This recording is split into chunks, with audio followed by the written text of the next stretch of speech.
அனைவருக்கும் வணக்கம். இது உங்கள் மலைச்சாரல். நான் உங்கள் அகிலா. இன்னைக்கு இந்த வீடியோவில் நாங்கள் காலேஜில் இருந்து கர்நாடகாவுக்கு ட்ரிப் போயிருந்தோம். அந்த விளாக் தான் பார்க்க போகிறீங்க. நாங்கள் முதல்ல போன இடம் வந்துட்டு ஹம்பி. அங்கே போயிட்டு ஆட்டோ எடுத்துகிட்டு விஜயநகர பேரரசோட கட்டிடக்கலைகள் எல்லாம் பார்க்குறதுக்காக கிளம்பிட்டோம். குதிரைகள் நிறைந்த தூண்களை கொண்ட அந்த மண்டபத்தோட பேர் குதிரை கொம்பா மண்டபா. அடுத்தது வந்துட்டு நம்ம விட்டலாரையா குளம் தான் பார்க்க போகிறோம். இது வந்துட்டு ஒரு பழமையான குளம் மாதிரி இருந்தது. இப்போ யாருமே யூஸ் பண்ணுறது இல்லை. அடுத்தது நாங்கள் வந்தது வந்து இந்த விட்டலா டெம்பிள் தான். இந்த கோவில்கள் எல்லாமே 2ஆம் தேவராயரோட ஆட்சி காலத்தில் கட்டப்பட்டதுன்னு, கிருஷ்ணதேவராயர் காலத்தில் விரிவாக்கம் செய்யப்பட்டதுன்னு சொல்கிறாங்க. நாங்கள் வந்துட்டு ஏப்ரல் ஃபர்ஸ்ட் வீக்லேயே இந்த ட்ரிப்பு போயிட்டு வந்துட்டோம். ஆனால் என்னால் வீடியோஸ் வந்து எடிட் பண்ணி போட முடியல. இப்போ தான் வந்துட்டு எக்ஸாம்ஸ்லாம் முடிஞ்சு லீவ் விட்டுட்டாங்களா, அதனால் ஒரு வீடியோஸ் தான் எடிட் பண்ணி போடலான்ட்டு நான் உங்களுக்கு கொடுக்குறேன். இந்த கல்லாலான தேரை பார்த்தா நம்ம எங்கேயோ பார்த்த மாதிரி இருக்குல்ல. நம்மளோட 50 ரூபாய் நோட்டில் இருக்கக்கூடிய அந்த கல்லாலான தேர் தான், இந்த ஸ்டோன் சேரட் தான் இது. உங்களுக்கு கட்டடக்கலைலாம் ரொம்ப பிடிக்கும்னா இந்த கோயில் உங்களுக்கு ரொம்பவே பிடிக்கும். எனக்கு வந்துட்டு இது பார்த்தோன்னே ஃபஸ்ட்டு போனோன்னே எனக்கு மாமல்லபுரம் வைப்ஸ் தான் கொடுத்துச்சு. ஒவ்வொரு தூணுமே பயங்கர வேலைப்பாடோட இருக்கு. ஒரு தூண் கூட ஒரு சிம்பிளா இருக்கே அப்படின்னு நம்ம பார்க்க முடியாது. ஏன்னா அந்த அளவுக்கு ஒரு சின்ன சின்ன இடத்துல கூட அவ்வளோ வேலைப்பாடு செஞ்ச தூண்களை தான் நம்மளால இங்க பார்க்க முடியுது.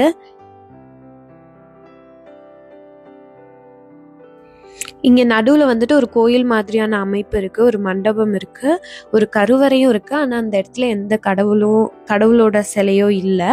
இந்த இடத்துல பாத்தீங்கன்னா 2 சைடும் வந்துட்டு சுத்தி வரத்துக்கு இருக்கிற இடம் பாத்தீங்கன்னா சுரங்கப்பாதை மாதிரி இருந்துச்சு. சரி அங்க போய் சுத்தி பார்க்கலாம் அப்படின்னு சொல்லிட்டு நாங்க அங்க போனோம். இந்த இடம் வந்துட்டு ரொம்பவே இருட்டா இருந்தது. அதுலயும் அந்த சின்ன சின்ன ஓட்டைகள் வழியா சூரிய ஒளி வர்றது வந்து ரொம்பவே அழகா இருந்தது. உள்ள இருந்து பார்க்கும்போது அந்த சின்ன ஓட்ட வழியா சூரிய கதிர்கள்லாம் வந்துட்டு அவ்வளோ கூர்மையா வரதை பார்க்கும்போது நமக்கு ஒரு ஒளிக்கே வடிவம் கொடுத்த மாதிரி இருந்தது. ரொம்ப அழகா இருந்தது அது பார்க்கும்போது. இந்த மண்டபத்துல இருக்க தூண்ல எல்லாம் குட்டி குட்டியான நிகழ்வுகள் எல்லாம் அழகா சிற்பமா வடிச்சிருந்தாங்க. அதெல்லாம் பார்க்கறதுக்கு ஒரு குட்டி குட்டி ஓவியம் மாதிரி இருந்தது. அதுவுமே பார்க்கறதுக்கு ரொம்ப சூப்பரா இருந்தது.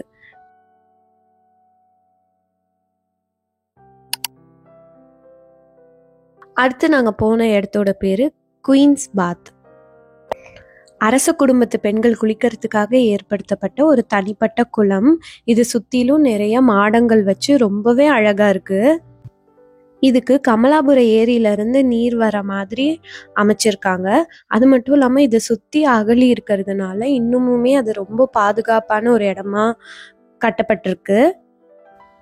இது வந்துட்டு ஒரு கல்லாலேயே செஞ்ச மிக பிரம்மாண்டமான கதவு. இதுவுமே பார்க்கறதுக்கு எல்லாமே அப்படிதான் இருக்கு. ரொம்ப ரொம்ப அழகா இருக்கு ஒவ்வொன்றுமே.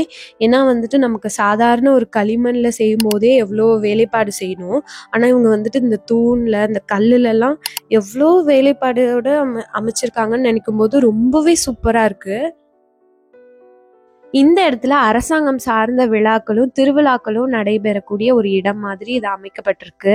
இந்த இடத்துல வந்து குட்டி குட்டியா சிற்பங்கள்லாம் அழகா செதுக்கியிருக்காங்க. ஒரே மாதிரி தான் இப்போ ஒரு ஒட்டகத்துல வெவ்வேறு விதமான சிற்பங்கள்லாம் செதுக்கியிருக்காங்க. அதுக்கு அடுத்தது நாங்க வந்தது லோட்டஸ் மஹால். இது வந்து பேருக்கு ஏத்த மாதிரி ஒரு தாமரை போன்ற ஒரு அமைப்புல கட்டப்பட்ட ஒரு மண்டபம். இந்த பிரம்மாண்டமான நரசிம்மரை பார்த்ததுக்கு அப்புறம் நாங்க விருப்பாக்ஷா டெம்பிளுக்கு தான் போனோம். இது வந்துட்டு ஒரு சிவன் கோயில். இங்க வந்துட்டு ஒரு பாதாளத்துல சிவலிங்கம் இருக்க மாதிரியான ஒரு அமைப்புல இருந்தது. மூலவர் வந்து சாத்தி இருந்ததுனால நாங்க அங்க பார்க்க முடியல. இந்த கோவில்லையுமே தூண்கள்ல இருந்து சிற்பங்கள் எல்லாமே பயங்கர அழகா செதுக்கியிருக்காங்க. இங்க வந்துட்டு ஒரு யானை மாதிரி ஒரு வடிவம் இருந்துச்சு. அதை பார்க்கறதுக்கு ரொம்ப அழகா இருந்தது.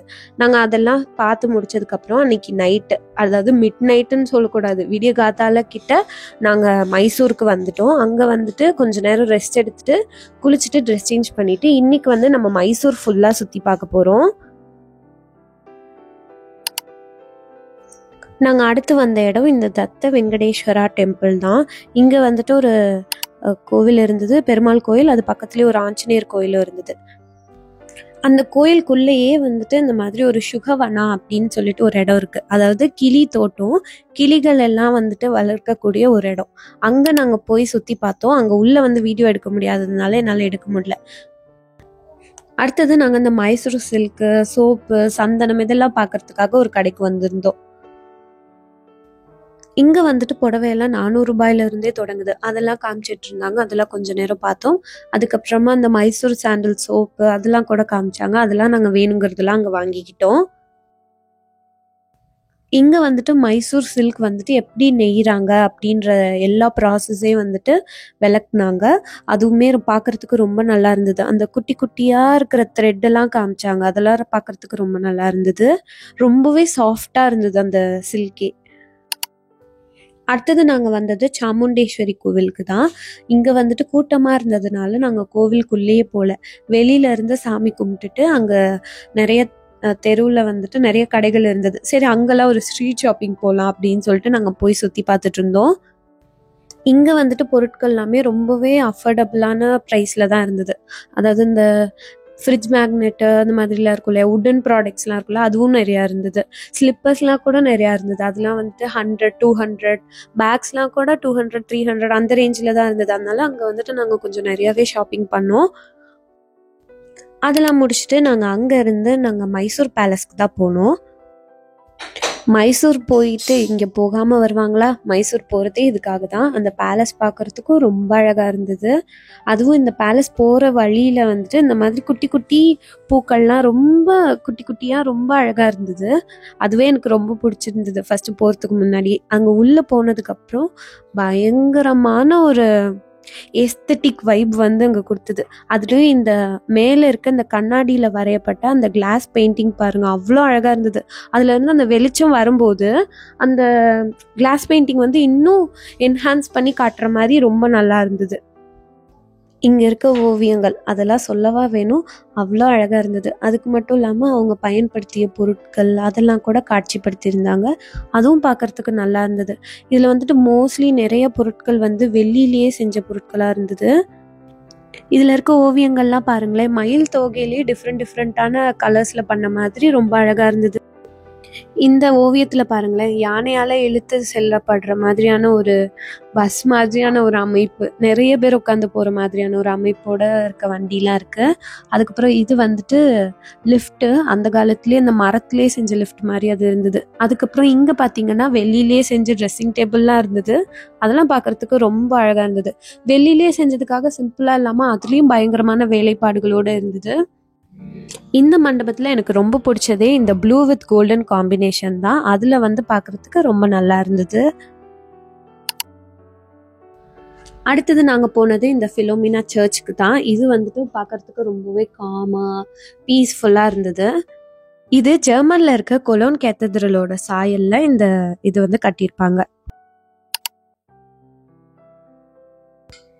அடுத்தது நாங்கள் வந்தது பிருந்தாவனத்துக்கு தான். இங்கே வரப்போ ஈவினிங்க்கு மேலே ஆயிடுச்சு. அதனால் அந்த லைட் வெளிச்சத்தோடு அந்த பிருந்தாவனத்தை பார்க்குறதுக்கு இன்னுமே ரொம்ப அழகாக இருந்தது.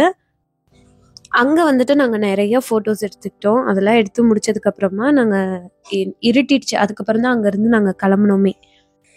அங்கே வந்துட்டு இந்த நீர்வீழ்ச்சி மாதிரி நிறைய இதை அமைச்சிருந்தாங்க. அதுலேருந்து சாரெல்லாம் அடிக்கிறது அதெல்லாம் பார்க்குறதுக்கு ரொம்ப நல்லா இருந்தது. அங்கே வந்துட்டு நாங்கள் நிறையா டைம் ஸ்பெண்ட் பண்ணோம். அந்த காற்றடிச்சிட்டு அந்த சூழலோடு அதை ரசிக்கிறதுக்கு ரொம்ப நல்லா இருந்தது. நாங்கள் 3 நாள் ட்ரிப் மாதிரி வந்திருந்தோம். இதுதான் கடைசி நாள். அதில் நாங்கள் முதல்ல வந்தது இந்த கோல்டன் டெம்பிளுக்கு தான். இங்கே வந்துட்டு புத்தரோட சிலை 3 இருந்தது. அது பார்க்குறதுக்கு ரொம்ப நல்லா இருந்தது, பிரம்மாண்டமாக இருந்தது. அதை சுற்றி செய்யப்பட்ட வேலைப்பாடுகள்லாம் ரொம்ப டிஃப்ரெண்ட்டாக அழகாக இருந்தது. இந்த கோவிலில் இருக்க சுவர்கள் ஃபுல்லாகவே புத்தரோட புராண கதைகள்லாம் இருக்க மாதிரியான ஓவியங்கள் இடம்பெற்றிருந்தது. அதெல்லாம் பார்க்குறதுக்கு நல்லா இருந்தது. அதுக்கப்புறம் அந்த கோவிலுக்கு கீழேயே ஒரு இடத்துல இந்த மாதிரி புத்த துறவிகள்லாம் வந்துட்டு அவங்க தியானம் பண்ணிட்டு இருந்தாங்க. அடுத்தது நாங்கள் போனது நிசர்கதாமா. இது வந்துட்டு கூர்க்கில் இருக்க ஒரு சுற்றுலாத்தலம். இங்கே வந்துட்டு ஃபஸ்ட்டு உள்ளே போனோடனையும் ஷாப்பிங் காம்ப்ளெக்ஸ்லாம் இருக்கும். அதெல்லாம் நம்ம பார்த்துட்டு அங்கே வந்துட்டு ஜிப்லைன் இருக்குது. அது மட்டும் இல்லாமல் கொஞ்சம் ஆக்டிவிட்டீஸ்லாம் இருக்குது. அதெல்லாம் பார்த்துட்டு நம்ம அதை தாண்டி போனோன்னா ஒரு தொங்கும் பாலம் இருக்கும். அந்த பாலம் வந்து நீர்நிலைக்கு மேலே இருக்கிறதுனால அந்த பாலத்துலேருந்து அந்த நீர்நிலையை பார்க்குறதுக்கு ரொம்ப அழகாக இருக்கும். அந்த தொங்கும் பாலத்து வழியாக போனோன்னா அங்கே ஒரு மூங்கில் தோட்டம் இருக்கும். அது ஒரு காடு மாதிரி இருக்கும். அந்த இடத்துக்கு நம்ம போய் சுற்றி பார்க்கலாம். அது ஆக்சுவலாக ஒரு தீவு மாதிரி. அதுக்கு வந்து நம்ம இந்த தொங்கும் பாலம் வழியால் தான் போக முடியும். அங்கே வந்துட்டு இந்த மாதிரி சில சிற்பங்கள்லாம் வச்சுருப்பாங்க. குடகுல இருக்கக்கூடிய மலைவாழ் மக்களோட வாழ்க்கையை பிரதிபலிக்கிற மாதிரியான சிற்பங்கள்லாம் சிலைகள்லாம் அங்கே இருக்கும். அதெல்லாம் நம்ம பார்க்கலாம். அங்கே இருக்கிற ட்ரெடிஷ்னல் டான்ஸை வந்து நமக்கு காட்டுற விதமான சிலைகளும் நிறையா இருக்கும். இது வந்து ஆக்சுவலாக ஒரு பார்க் மாதிரி இருக்கும். ரொம்ப பெரிய ஏரியா, நம்ம நல்லா டைம் ஸ்பெண்ட் பண்ணி சுற்றி பார்க்கலாம். அடுத்தது நாங்கள் வந்தது துபாரே யானைகள் முகாமுக்கு தான் வந்தோம். இங்கே காவேரி ஆற்றுல நம்ம வந்துட்டு படகு சவாரி செய்யலாம். அது மட்டும் இல்லாமல் அங்கே நிறைய யானைகளையும் நம்மளால் பார்க்க முடியும். அடுத்தது நாங்கள் ராஜா சீட் கார்டனுக்கு தான் போனோம். இங்கே வந்துட்டு இது வந்து மலை மேலே இருக்கிறதுனால இங்கேருந்து நம்ம வியூ பாயிண்ட்ஸ்லாம் நிறையா பார்க்க முடியும். இது வந்து ஆக்சுவலாக என்னென்னா, ராஜா சீட்னா அந்த காலத்தில் வந்து ராஜாங்கள்லாம் இங்கே வந்து உட்காந்து தான் சன்செட்டு அதெல்லாம் பார்ப்பாங்களாம். அதனால இந்த இடத்துக்கு பேர் ராஜா சீட்டுன்னு. அதே மாதிரி அந்த ராஜாக்கள் உட்கார்றதுக்கான ஒரு மண்டபம் மாதிரியான ஒரு அமைப்பும் இங்கே இருக்குது. இந்த இடம் வந்துட்டு கொஞ்சம் ஓரளவுக்கு பெரிய கார்டன் மாதிரி இருக்குது. அங்கே நிறைய பூக்கள் இருக்குது. அது மட்டும் இல்லாமல் இங்கேருந்து நம்ம கொஞ்சம் தூரம் நடந்து போனோம்னா ஒரு 2-3 வியூ பாயிண்ட்டுக்கு நம்மளால் போக முடியும். அங்கேருந்து இந்த கூர்க் மலையை நம்மளால் ரசிக்க முடியும். நான் இந்த காணொலியில் நிறைய இடங்கள்ல ரொம்ப அழகான அப்படின்ற வார்த்தையை பயன்படுத்தியிருப்பேன். உங்களுக்கும் என்ன மாதிரி இந்த கட்டிடக்கலை இதெல்லாம் ரொம்ப பிடிக்கும்னா கண்டிப்பாக இந்த இடங்கள்லாம் ரொம்ப அழகானதாக இருக்கும். இவ்வளோ நேரம் பொறுமையாக இந்த வீடியோ பார்த்ததுக்கு நன்றி.